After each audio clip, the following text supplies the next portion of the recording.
Hello, everybody, and welcome to the Better You podcast. I am joined by Robbie Patani and Ali Bailey.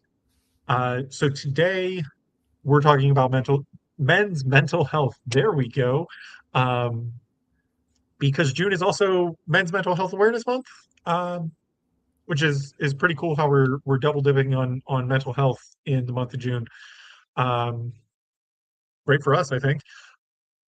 But I think it's become a really hot topic lately, and I'll be honest, I don't know that much about it, despite being a guy in therapy. Like I understand, and I read articles about like how, you know, men are feeling lost right now, and they're finding their who they are and what their purpose is, and it's obviously impacting the younger generation a lot. And I imagine that it's probably impacting the older generation because that's usually when in my experience, that's usually how it goes, is it kind of impacts the fringes first and then works its way in for a lot of things like that. But normally I kick it to our resident mental health experts to talk about this first, but I'm going to kick it to you, Robbie. How do you feel about men's mental health? I think it's the expectations that we have of achieving great things in life, right? You cannot be average in today's day and age. Like you have to keep going. You have to be the best friend. You have to be the best dad. Whatever it is. Um, where sometimes people forget. It's also okay to just like relax and sit and just like dwell in to your emotions as well. I feel like men don't show their emotions very often on how they feel because we want to showcase that we're strong and we've got everything figured out, right? We also don't want the family or your partner to feel a certain way of like, oh, like he's showing emotions, like he's sad or whatever it is. Like, should we be worried? So in that sense of like making sure everything is taken care of, that expectations is very high, is very big on men. I can see that. Uh, Thank you for sharing with me because, like I said, I feel like I've just been in therapy too long to really understand the difference between my issues and the issues that are impacting other people that are part of a group that I'm part of. So thank you for kind of enlightening me on that. Ali, I know you wanted to talk about this a little bit as well. Yeah, absolutely. So, to piggyback off of what Ravi was saying, right?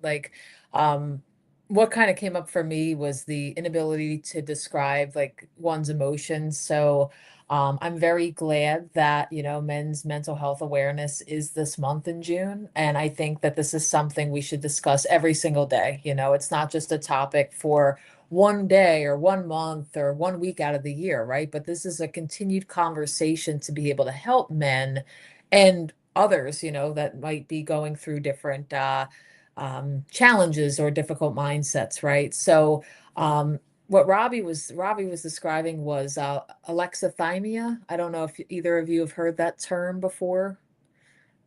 So I feel No, like please enlighten me. I always have like these like psychology dictionary words I just kind of pull out sometimes and talk about. But what I really like about this is it's a trait where we're able to we're not able to identify or process how we feel. We can't really share, our feelings because we don't understand them. And that's why it's important sometimes to just be aware and be conscious of how we feel because hey, if we're conscious to ourselves, right? Like we're able to start that processing maneuver. So, for example, going back to what Ravi had been saying, for men specifically, I think about the shame factor, right? Like men, have families, men have a career. I always think of the example of, when a male may lose their leadership position or they may lose, their job and they're providing for their families. Maybe they're the sole provider. So they feel that shame aspect. And it's hard because as a man, one may say, I'm supposed to keep all of my emotions inside. I'm supposed to be tough. I'm supposed to eat the pain like candy. I'm not supposed to display my emotions. So it can be very difficult for them, especially when they're going through something specific, to be able to feel comfortable to open up. So I'm gonna I'm gonna go out on a limb and probably potentially upset some people, but like I personally feel, and I'm probably wrong, that that's so dumb. Like like I get it, I do, and I don't think that that's wrong, but it's like that's so much. Like why is any specific group supposed to be anything? Like um I think that and why do they only have to be that thing? Like I remember and I was talking about this last week when we were talking about athletics and stuff, but I remember when I played hockey, yeah, you're supposed to eat pain like candy. You're supposed to be tough. You're not supposed to show emotion. When I played hockey, because you need to be aggressive, you need to be out there and hitting people and all of that stuff. But that one of the things I liked about hockey is everybody who I played with, and I've heard that it's largely true across leagues, they were like that on the ice. Off the ice, different people. Mm. They were very friendly. They understood, hey, you're putting everything into it. And I don't understand genuinely, and I want to, but I don't understand that how it's difficult people to switch that persona, or for to say, okay, this is who I need to be right now, but later I can be something that really works for me. You know, um, like I just don't understand that, and I think part of that is I've talked about there's always a cost to everything. Is I've been in therapy my whole life, like that part of identity forming, I don't think never stuck with me. Maybe. I don't really know. Right. And to piggyback off of that, Aaron, I think about the ACEs, or the adverse childhood experiences. So, for example, every generation's different. And, some things I've heard professionally from former clients is, the way I was raised was, if you're the boy in the family, you're expected to wake up and shovel all the snow before everybody wakes up. So that way everybody's cars can be out of the driveway. Or, if something happens, we're going down with the ship, I'm going to stay in the house and get everybody else out, kind of a thing. So as a male, in these instances, I have heard quite a few examples of the male being the person that takes the brunt of everything. Whereas I hear what you're saying of, it should be, I'm here for you, you're here for me, or hey, like we're all the same person, right? Like we don't have a specific role assigned to us, essentially, of who we're supposed to be, but who we want to be. Yeah. I I mean, I understand it in theory. Like I understand you have this persona that you're supposed to be, and you want to be that because that's who you're supposed to be, that's who you've been raised to be, that's what exists around you.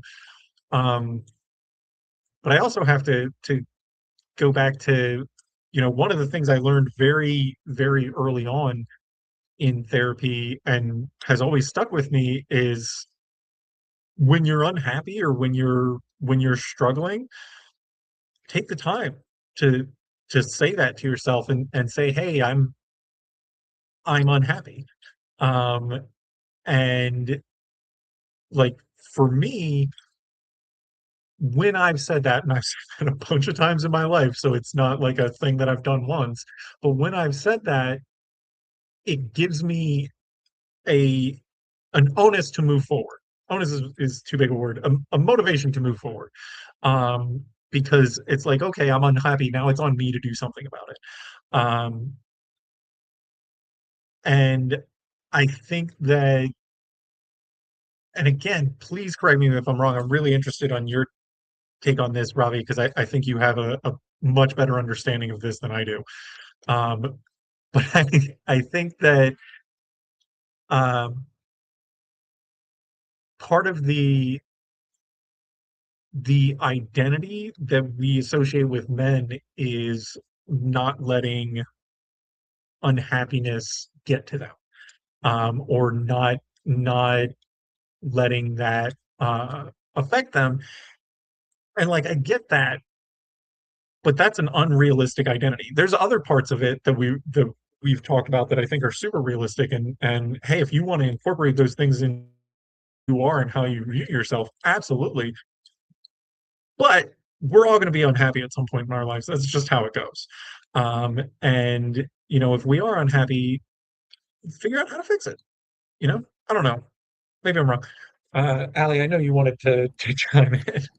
Yeah, no, and that is the thing, right? Like people can identify that they're unhappy, but sometimes people's perception of that can look different. So I always think of the example of the person that, and this can go for either a male or female, right? But I know specific to this, we're discussing men's and male mental health. Mhm. But for example, somebody may compensate or think that they're doing something to make them happy when it's really not what would make them happy in the long run. So for example, like, well, I'm a male. I have to go to the gym. I have to be strong. I'm a male. I have to do XYZ. And that also in the clinical sense leads me to think about the compensation with substance use issues. We see that quite a bit when somebody's trying to find happiness or they feel like, well, the only way that I can be happy is if I'm under the influence of alcohol or, another type of a substance, right? So we do see these maladaptive behaviors develop based on somebody trying to find, temporary happiness fillers. I think one And of the then main things we forget is like we suck at being like empathize. I, I'm not the best with giving out empathy to people when the time comes, because it goes back to what like Ali said, is like it's all developed when you're a child, right? And then coming from a culture where it's just normal to talk to people about how you're feeling, and then just having to just know that, hey, just like go for a walk or whatever it is, just go do this, and then you'll be fine, right? So after that, like you meet up with your friends, there's never a conversation of like, oh, like I'm feeling like this, I'm feeling that. So I think, and then empathy, I feel like it comes along the way of like learning from each other, as well, where like you see like your partner, or like you build a relationship where like, okay, this is this is okay, like to like connect with someone at a, like empathize with them. So Aaron, I don't know how you feel. I feel like you're very good at that, of like empathizing with people when something is wrong, because like I feel like like you've been in therapy for a long time, and I feel like you've also like grown up who people are just like just nice in a way. um I mean, I do think empathy is a skill. Like one of the things that I hear a lot is, oh, like that person doesn't have any empathy. Like it's a permanent fixture of who they are. Like it's a skill you work on and you develop. Like you try to put yourself in somebody else's shoes. You try to um understand them and relate to them. And I think that part of the reason that we devalue empathy is because we're like, hey, I don't need to understand somebody's emotional motivation for things, but like it's super valuable though. Like it is incredibly valuable when you can understand where somebody's at emotionally in terms of like how you're going to deal with them, how they're going to receive you, how all of that. Um, and I think we do a poor job at expressing how valuable empathy can be. Um, and I think for whatever reason, to a lot of men, empathy is not a masculine thing, um, which wholeheartedly disagree. Terry Crews is a very empathetic person, and he's just, I mean, he's Terry Crews, you know? Um, and if you don't know who he is, watch Brooklyn Nine-Nine. He's the big one. Um, so like we have all these examples of manly masculine men displaying empathy. I think and this is just Well, here my let me own. let me ask you Oh, this: what is your definition of masculine? oh, that's a good question. Um, that is a really good question. I never thought about that. I should take some time to think about that. Offhand, I think that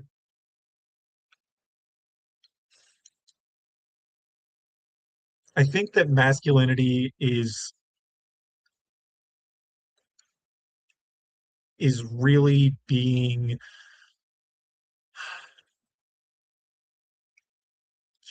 I don't know. Like I get, because here's my thing is, if you define masculinity as the opposite of femininity, then what is femininity? And does it need to be the opposite of femininity? Like I I almost feel like it's this word that we've created to define men.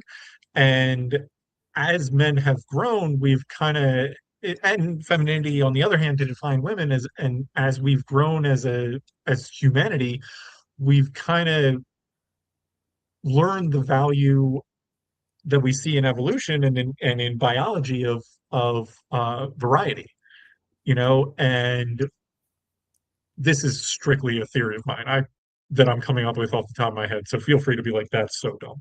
But I think that, once upon a time when there was less variety, it was much easier to define. But now, you know, I see a ton of different men out there acting in very different ways, and I'm still able to say that is how a man should act, you know? Um, so yeah, it's really hard for me to define. I think like, the traditional idea of like, muscular and very capable and tough and all of that, like great, but also maybe not, you know? Like really it's, if we're defining it as a positive thing, like it's good to be masculine, then really it should come down to what is the impact that you have on others. What are you having a positive impact that's making them feel safe and encouraged and protected, or are you having a negative impact that's making them feel scared and afraid? And I think that one of the challenges, sorry, I'm on a tangent now, so I'm going to just go. But one of the challenges that we're facing as men, um, is that a lot of people, specifically women, are starting to define masculinity as something that makes you feel scared and afraid.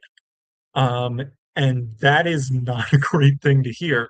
Like, uh, I saw a reel. My wife showed me a reel, where it was basically this guy was saying like, oh, my somebody in his life was talking about how they wanted their son to be strong and tough and all of this. And he was like, I really just don't want my son to be the reason that women would rather be alone with a bear than alone with a strange man.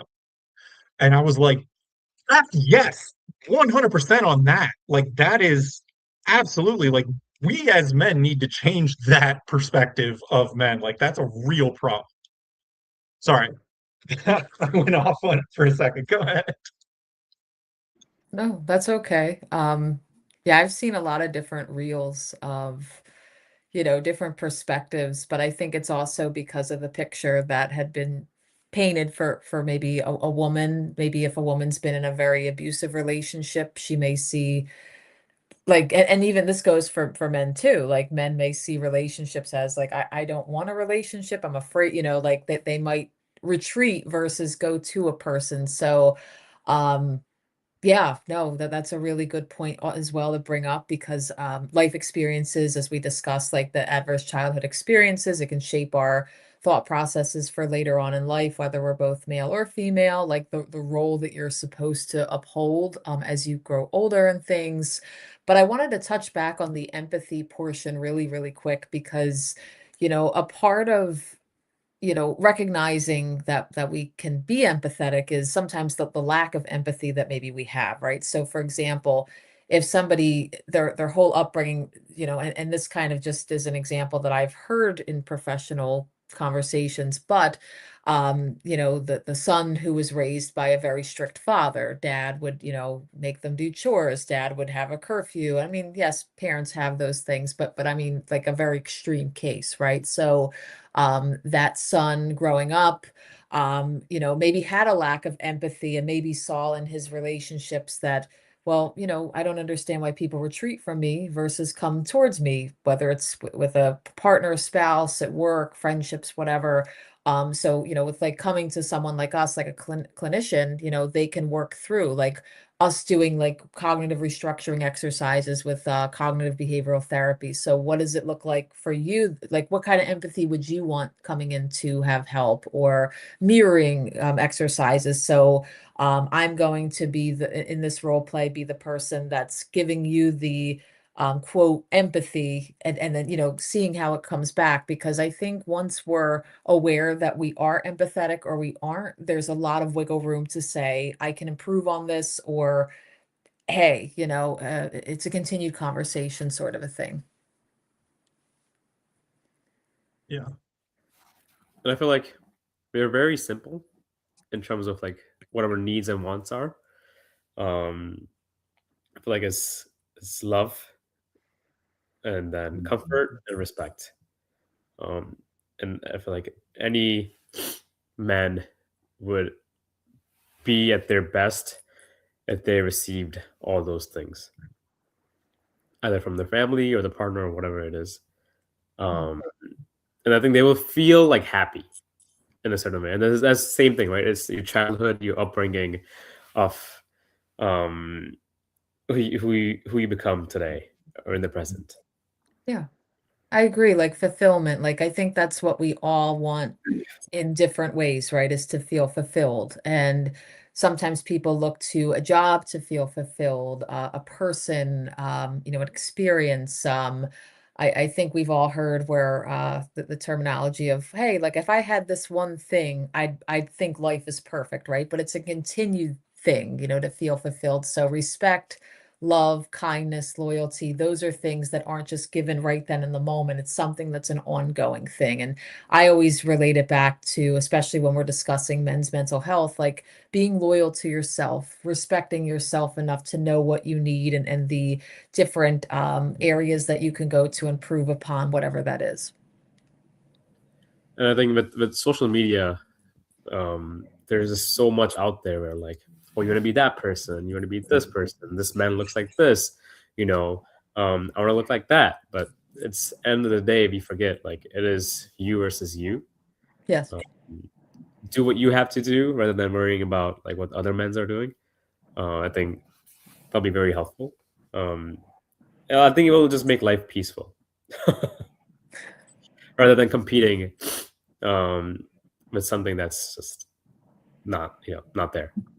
You're right. And I do think back to the other, topic we were on earlier about masculinity, right? Because, somebody that works out, and again, this is me just going back to the athletic side of me, but, let's say, another male posted a selfie in a gym, and the male looking at it's like, well, I want to be as strong as him and I want to be as big and muscular. But I always say strength comes from within. It doesn't, I mean, you could be physically strong, but I think it's the mental resilience and the ability to go through things and grow through them essentially, that also make you as equally, if not more strong than physical.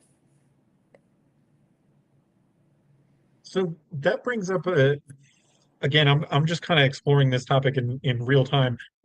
Like uh it made me think of war. Um because I think one of the traditional, definitions of manly is like, oh, they're a warrior, they're a soldier, they're a hunter, some sort of violent thing, that it inherently involves some measure of violence. Um, and I think to my grandpa, who I mentioned in another episode, was a Vietnam vet, and he never talked about his personal experiences, but he would say things where I'd be like, "You went through that exact experience. You're just not saying it was me that went through it." But one of the things that he talked about was that, like, it's really easy to fight the enemy, but when you're face to face with somebody, like bayonet to bayonet was the words that he used, and you see the fear in their eyes, it's really hard to conceptualize that they're an enemy, and you start to realize that they're humans and they don't want to die.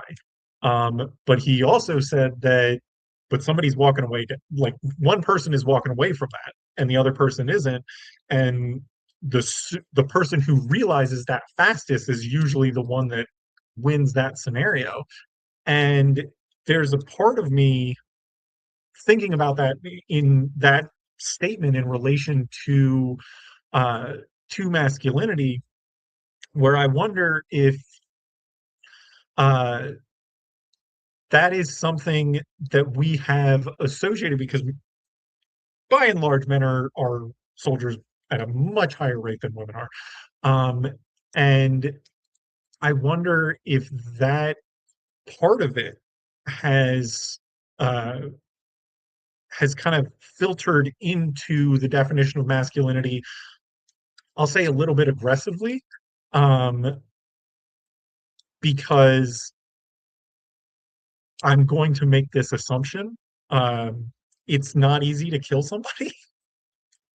You know, actually, they've done studies where they've like seen former battlefields, and they've reviewed former battlefields, and they said that if people were actually trying to kill each other, there would be a much higher hit rate, because the hit rate of bullets and everything was lower than 80%. Not lower than 80%. The miss rate was higher than 80%, other way around, which is ridiculously high. You would think that you would hit more often. Um, but it points to people not really wanting to kill somebody. It's against our human nature, but at times, if you're, a soldier, a hunter, a warrior, whatever, it becomes, in a sense, necessary. So I don't know. I'm kind of exploring this in my head. Go ahead, Allie. Well, and you brought up, I know, I mean, and going to touch on what you said, but then also bring something else up, a different perspective of war. But a lot of people that I've spoken with, men, specifically, would say like, well, my grandfather was in the army, or, you know, some sort of military background. My dad, I was in ROTC when I was in high school. So I met a lot of fellow colleagues or students that, would tell me this. Well, I have, and they would say, well, I have to go in because I have to follow the footsteps of my parents and other, family members to prove masculinity, right? But when you were mentioning about war, and looking someone else in the eyes that is going to be our opponent, the person we are, in war case, right? We're going to defeat them.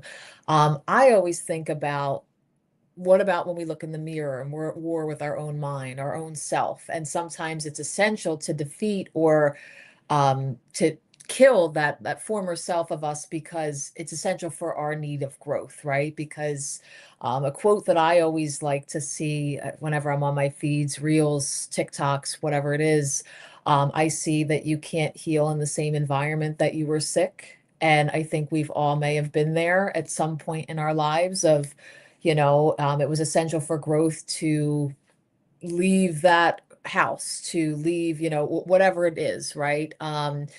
But essentially what I'm trying to say in short is that, sometimes we're in competition with ourselves, like Ravi said earlier, it's you versus you. So I think specific to men's mental health, men may be at more at war with themselves behind closed doors, and not be sure exactly where to go, because it's hard to process and be open about those emotions because of the masculinity factor. You're seen to be the protector, the provider, the everything. So it's difficult for them. So I had another thought that I want to bring up. Sorry, I'm kind of excited to be exploring this because I've seriously never thought about it for other than, just reading about articles about it. Um, but I wonder, as what you're talking about, healing and everything, I wonder if part of that is in our society these days, there is a need to be able to adapt, like fast. Technology is growing so quickly, society is changing so quickly, the definitions of things are changing so quickly. Like as humans, not just men, but as humans, like we have to be able to adapt. Um, and I wonder if that's actually, you know, uh, part of the issue with men's mental health is because men are also being told that, hey, this core part that you define as masculinity that is you because you're a man, you also need to be able to put away if you need to, because at times it's not going to be valuable to you anymore, and you need to only be doing what is going to push you forward. Like I wonder if that hyper focused need to adapt that I feel like our society is really pushing on everybody right now is part of what's driving, the crisis in men's mental health. Yeah, no, I agree with that. And I go right to social media with that because the fear of missing out or FOMO, right? People see things that are posted. Well, I want to be just like that. I'm expected to be that way because that's what society wants me to be. And that's who I have to become. New trend comes down the road, a month later, then that's the new thing that people are trying to adapt to. So I certainly can see that point for sure. Yeah. The other thing that I thought of because um like I'm sure you guys know of Chapel Roan, and whether she's a good person or not a good person, I don't want to get into. But she like her whole thing is that she's bisexual, but she really only dates women because like men just suck to her. And I wonder if that, we're speaking about social media because I've met and I'm friends with and family with other bisexual women who are the same way, where it's just like, yeah, like I would date men, but I just am not like I don't like them anymore. Um, and I wonder if that's also part of it because men are now seeing, because of social media, this bombardment of, hey, I'm the worst option.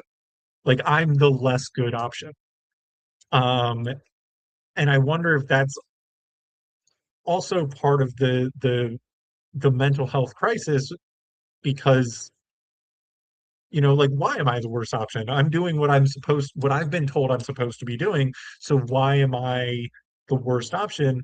And rather than adapting and you know having the war with yourself to figure that out, men are in some cases uh kind of blaming others, like, no, it can't be me, it's got to be something else, it's got to be society, it's got to be whatever. I think also stems from how privileged you are, right? Like the way you want to look, the way you want to dress, the like what type of gym you want to go to. It's just like you're so privileged. It's like, okay, let me run a mile with like no shoes or whatever it is, and then there's someone like with that has everything who's running a mile, and it's like, oh my god, good job to you, you did it. But there's other people out there who's just like living day to day with at a minimum level of with what they have. Um, I don't know where I'm going with this, but the thing No, is, I think of perspective, because I think if, like you're saying, if someone is privileged, they have everything and they expect someone else to have it maybe all together or have everything as well. So they don't conceptualize what life looks like behind that other person's eyes. They just have an assumption and expect everything to be the same. Exactly. It's like, oh yeah, you went on a family trip with your, and I think that's so cool. I want to do that too. Brings up a I don't know if you saw this, but it was over a decade ago, probably now. But there was this video of this lady in Africa who just sprints after some sort of hoofed animal. I don't know what it actually was. And like hooks it under the legs and trips it. And then, like, with her hands, that's how she hunted the animal. Like she raced it, beat it, and then took it down with her hands. It was absolutely insane. Um, but I wonder, like, when we're talking about perspective, if because of social media, if because we see things from around the world, our perspective shifts. And like you may be like, I know at the time when I saw it, I was like, oh, I'm a huge badass. And I saw, because it was a tiny lady um doing this, and I was just like, well, never mind on that, because I can't do that. That's insane. And I wonder if it goes the other way too, where like we're also be our perspective is also being challenged, and we want to view ourselves in this way of, I'm awesome, I'm the best, whatever. And we're seeing all this stuff that's just like, hey man, there's always somebody better. There's always somebody that's doing more. And I think that's hard. That is hard for a lot of people to absorb and internalize and say is okay, because it's important to a lot of people to feel like they're the best. But yeah. I mean, at that point, like at a as a high schooler, right, or a middle schooler, I think there's a an award that goes to the best dressed person in the school, right? And like, if only the kid knew or had the mental capacity of like that guy or that girl, whatever it is, like has access to that. Like he's Mm. blessed or is privileged to have access to those good clothes that he can wear every single day, and which is okay if it's not you. I think that's something that people, or men specifically, like just need to be okay. Like there's gonna be a someone bigger, better person or men than you are. Yeah, And if I can chime in on that, and I know we're coming toward the end, but just to kind of give a clinical perspective, but also maybe touch on maybe one's personal experience of maybe anybody who's watching, male, female, somebody that's going through something or resonates, especially when it comes to, thinking about, well, that person online is the best. How can I be the best? Well, let's shift the perspective a little bit. Instead of us having to be the best, how can I be better? Maybe in an hour, how can I be better? Tomorrow, how can I be better? Because when we, think about being the best, we have our expectations very high, and nothing wrong with having goals, dreams, aspirations, but we put a lot more pressure on ourselves. But when we say we want to be better, that can look like so many different things. And there's so many small steps that we can take to feel and be better without that big pressure on us of being what we would define as the best. absolutely, absolutely. And to pat myself on the back, I feel like that goes to something that I know I talk about all the time on here and in my personal life, about like don't set the target to where you want to end up. Set the target to the next step to get there. Um, and I feel like as people, we're surrounded with the end goal and not given enough perspective on the steps there. Um, uh, it takes time. I was watching, yeah, I was watching um another person. It was another podcast. It wasn't us. But it the guy was basically saying one of the things that we lose track of is that it takes a lot longer to build a mansion than it does a house. Um, and I think that because what we see in social media, what we see in in the world is just people constantly trying to show the best version of themselves, which I am not on any social media but LinkedIn. Now, part of the reason is that because I'm like, oh, you're all lying. I know you are. I am too. But like, that's not who you actually are. Um, but when you see that, you start to internalize that this is who people actually are. They're all living their best life except for me.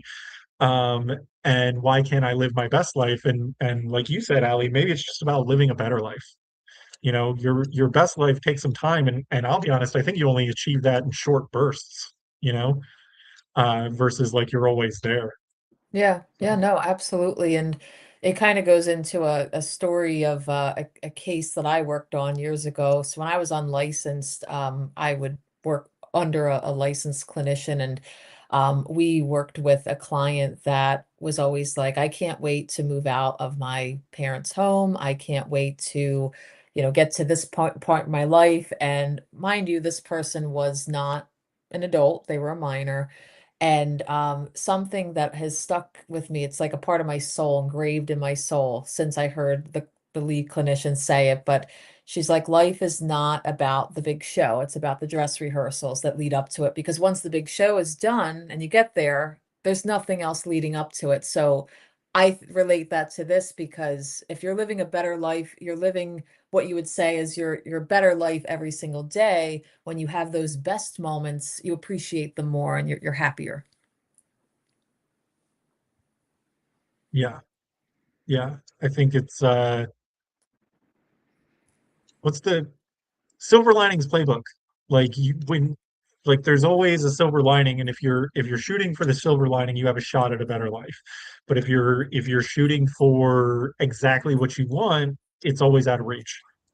Yeah. And then back in the day, it was supposed to be a provider situation where men is are the only providers for the family, right? But not thinking of like, okay, the woman also takes care of the children's, emotionally, like bearing all that side, right? But I feel like modern day is more accepting of that. They're like equal, like equality, right? Yeah. Especially in the US is very becoming very equal, but there's other countries out there that people are, don't think of like how the perspective is there. Um, so I feel like it's equality has come a long way, which is good to see. And I love that. It's why not? Like effort goes both ways to make things like gloom or whatever it is. Um, so yeah, Aaron, like I know you have a baby coming up, right? Have the family brought up any expectations or like like do you feel that you need to be this or be that? So actually, just yesterday, last night, my wife and I went to a wake for one of her coworkers' parents. And I didn't know them, but I'm there to provide emotional support. And one of her other coworkers asked me about my nesting instinct, and she was talking about how her husband, when they found out they were pregnant, immediately locked all the doors and windows to the house to try and protect them. I was just like, no, I haven't I haven't done that. That's an interesting one. Um, but I also like it has happened, but in a different way because I think about like, okay, I want to raise my son. It's a boy, by the way. So that makes this conversation even more pertinent to me. But I want to raise my son to be a good person, but I also want to give them the best opportunities to be a good person. And so I start to think like, hey, are we living in the right area that's going to have the right opportunities? Are we, have we done enough financially to make sure that my son can go to college, that my son can, whatever, you know, do we want to cut back on how much financial support I'm thinking about giving my son? Because I think there's a certain amount of strength that comes from having to make it on your own. So I think about those questions, and I also like I obsessively go through parent-child interactions that either I've been a part of or I've seen other people been a part of, and like analyze and be like, oh, this was not the right thing, or maybe they should have tried this or whatever. So there is kind of like that instinct to be better and to protect in a sense, but I think it also people's definition of what it means to protect and what it means to provide uh, changes from person to person, and I also think that that's okay.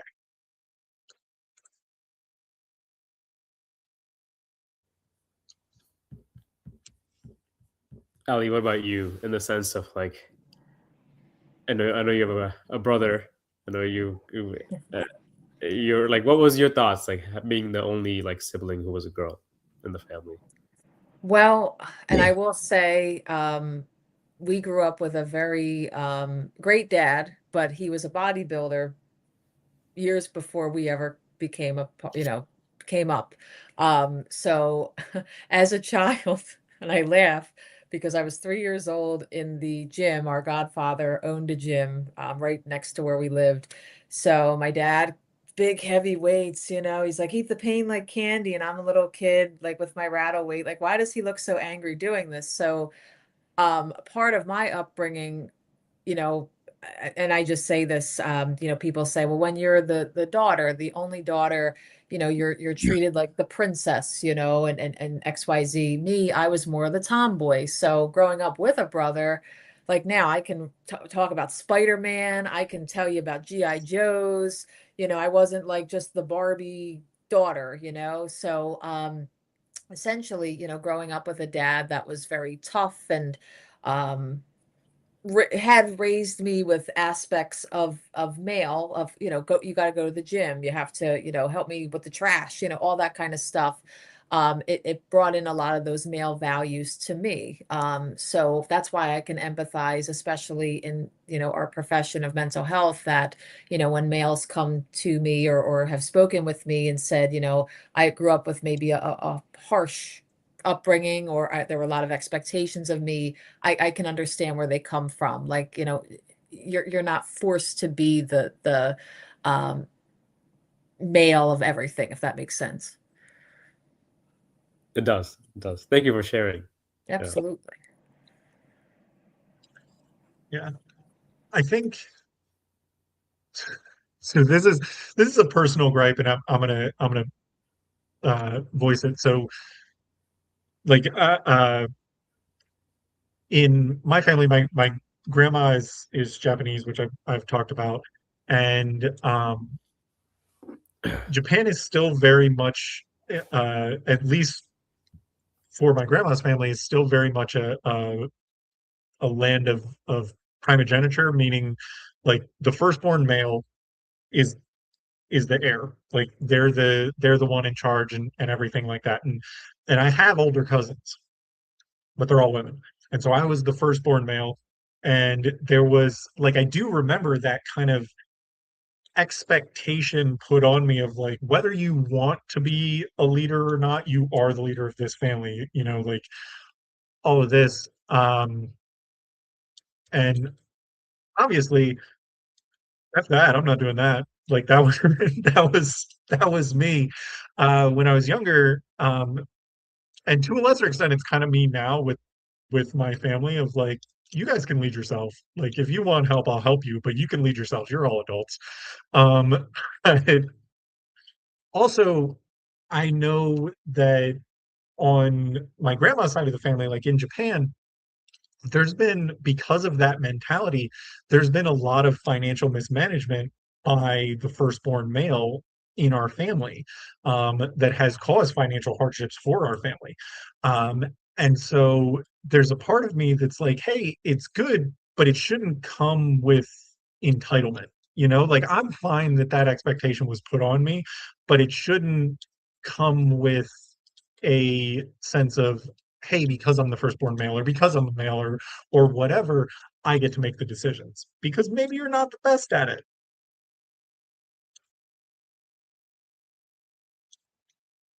Sorry, I feel like I brought the mood down.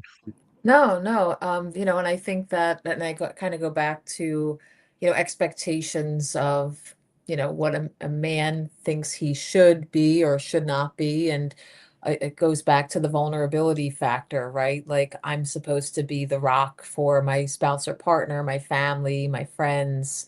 I'm not allowed to grieve. I'm not allowed to heal, and when we have those negative distortions to ourselves and we're saying it so much, or even if we're just holding it in, it can lead to, unfavorable outcomes such as the compensation of substance use. And, unfortunately, men do have a very high suicide rate, and it's very alarming. I had a male very close friend die by suicide, and that was part of his complaints leading up to that point. He's like, I don't feel heard. I'm afraid to go to therapy. And, it was a very unfortunate, circumstance. So, being aware, being conscious of, how we feel is important, but talking about it is the first step to healing and the first step to recovery. 100% agree. I also think that, like, I don't know, we get, especially men, but I definitely see it with women too. Like, we get obsessed with who we are, like who we are as a person and our identity and what it means to be us. And like, on a fundamental level, I don't understand the obsession. Like, I find it more beneficial to have a flexible identity so that you can be the person you need to be in any given situation than to have a firm identity. Um, Other than hopefully you have a firm sense of morality. Uh, but I also think that part of the identity for a lot of people, especially men, is as you were talking about, like this idea of like, I need to be the rock, I need to be the strong one, I need to be able to do all this stuff. And like I think, define masculinity in a lot of senses, at least subconsciously, in terms of expertise. And, you know, there's no such thing as somebody who's an expert in everything except for James Bond, and he's a made up guy. So like I think that that's part of it. And like for me personally, I'm not a handy person. I don't want to be a handy person. My father, the one that I really don't like, was a very handy person. So it's something where it's like, I'm just never going to do this because I don't want to form any more connection with that. Um, my wife is, she's fantastic at building stuff and making stuff. And so she does that stuff. It's great. I don't have to be handy. I can do other things. And awesome. Like it's it's okay, I think, not I think, it is okay to like say this isn't where I'm going to shine. I'm going to shine somewhere else. This is for somebody else to shine. And I think, I don't know if this is the case, but I think that one of the issues with masculinity is that there's this expectation of men to shine everywhere because men have been in charge for forever. And we're finding that sometimes because we've allowed other people to be in charge, that's not actually where we shine, you know? Like we're not good there, but we may be good somewhere else, and that's totally awesome, you know? And so we kind of think I'm supposed to be great at everything, and no, you're not. None of us are. That's just how it works. Um, I don't know. That's my little piece. I don't know if that makes any sense. I think like as it doesn't matter like who you are, like man, woman, transgender, whatever it is. Um, your perspective has to be like humbled. You should have a very humble perspective, and not because of not going towards the wanting more aspect of life. Like, okay, this is what I want. This is what I want. I want to do this. I want to do that. Just like being in the present as like, that's one of the main things. Like, I've heard from Ali. I've heard from our previous clinicians, is that how important it is for a person to be in the present, where any of our mind issues that we have are related from the past, or we're thinking about the future. Where if you just take a deep breath and like, okay, you are here now, I think life will slow down. And it will make it more simpler. You know? Yeah, I think very well humility. said. Oh, go ahead. I Please was go just ahead. gonna I've been say talking too very, much. no, very well said. I mean, even in my own personal life, I think about certain experiences where I was like, okay, I want to get to that next thing or get this done. And then I look back, I'm like, why didn't I just sit and breathe the air that was around me at that point and just enjoy it and take it in? So definitely something to be mindful of as we go, into future experiences and in times that we go through. Yeah. I think that goes back to one of the things that I've brought up on here a lot of, bad experiences aren't necessarily all bad. It's really what you make of them.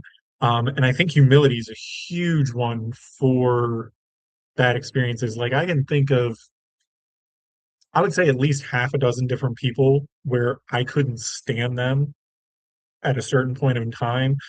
And then I met them, years later and they were chill and fun to talk to and everything. And then they talked to every one of them talked about an experience where they were like, I went through this and it was really difficult, but it humbled me, and I came out of it a better person on the other end. And I think to tie it back to masculinity, I almost feel like that's happening to men in general right now, is where we're confronting a changing society where we are suddenly not, just by virtue of being men, enough. And we have to accept that. Like we have to accept that there's some places where we're not enough, but it's okay because we are enough in other places. We are more than enough in other places. Um, and you know, as we accept that, as we grow to, like we have to, we will. But as we grow to, we end up toward a better, more positive society where people are I think will be happier. That's just my own uh optimism. Agree. But we are out of time. I was really worried about not having anything to contribute on this, and I kind of stole so much of the conversation. So I'm sorry, both of you, but No. thank you for for joining us. Thank you to people for watching. Don't forget to hit like and subscribe. Leave a comment. Like I hope this inspired some of you to think some stuff because it did me. And thank you again to Lamco Wellness. Check them out at lamcowellness.com, and we'll see you next time. Thank you.